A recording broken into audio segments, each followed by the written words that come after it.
We're back. I'm Tina Trenner. This is Tina and Friends, and Tony Barney, and Larry Harrison, who's our insurance guru. Tell me, how does the Arizona bill and insurance, what are you talking about here? Well, thank you, Tony, for bringing the Arizona bill. And it's getting a lot of press this week. Last couple of weeks, it's getting a lot of press. This is the entire bill, right? Mm-hmm. And some people haven't been able to get an opportunity to read it, even though they're legislating it and enforcing it or talking against it. It's amazing, isn't it? Yeah. When you look at how small it is. Yeah. Well, I was able to read it during the commercial break, actually. So, and it's pretty thorough. It's very comprehensive, actually. Not like the health care bill that would be stacked up at least this high, which has about this much good stuff in it. So what we have is a 2,300-page tax bill. One of the good things that is in the healthcare reform bill, and this is something that is going to be, we've talked about triggers or timelines as to how the healthcare reform bill is going to be implemented. And one of the things that's going to be implemented right away, and you can start getting ready to go to the doctor, provided that you would qualify for the high-risk pool. The high-risk pool is really a good idea, and it's designed for the uninsured, the uninsurable, those that are willing to pay for insurance, that have been denied insurance through really no fault of their own, but for one reason or another, they've been denied coverage. In the state of Nevada, taking 2 medications, high blood pressure, high cholesterol, as an example, is enough to be denied coverage. But yet you're willing to pay, you've been a responsible citizen all of your life, and the good news is, on June 23rd, it's mandated that you will be eligible to buy into a high-risk pool.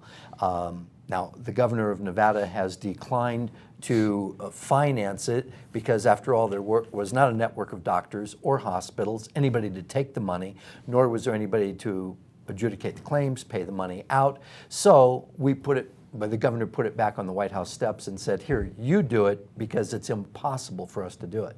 So on June 24th, feel free to contact, Harry Reid would be a good office to call, and ask him where the network of doctors are, the network of hospitals, that you have your money, you're ready to pay, and the premiums are not going to be that high. They're actually going to be the average rate of a policy here in the state of Nevada. Well, you know they were just feverishly trying to get that done. They were there at midnight. They were just forcing everybody. They were just running around and creating this nightmare. They made a mistake.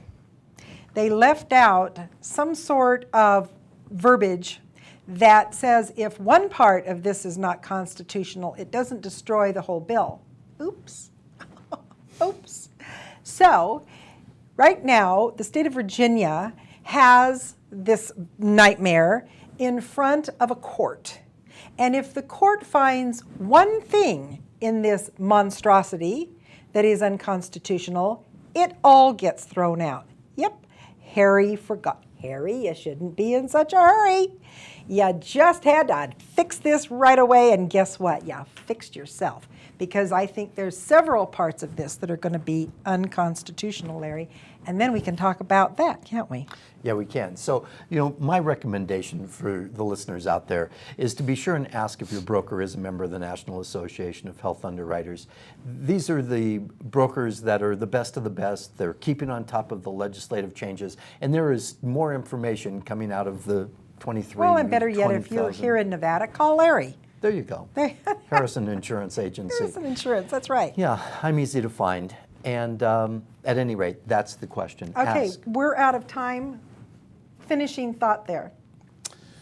Well, I would like to see the health care bill overturned on constitutional grounds under the Commerce Clause. I think whenever you are forcing somebody to buy an item in commerce, that wasn't what the Commerce Clause was intended to mandate and or govern in this case. And so I would like to see it declared unconstitutional in that respect. And not to interrupt, I've only got a minute. I want you to go to nonpartisanpatriot.com, nonpartisanpatriot.com, our new website. It's fabulous. We're just building it. It's not complete, but you can watch some of the past shows and you can find out some more information, and it's got some great stuff on there. Nonpartisan Patriots. We're going to be here next week. Thanks, Larry. Thanks, Tony. See you next week. Go vote.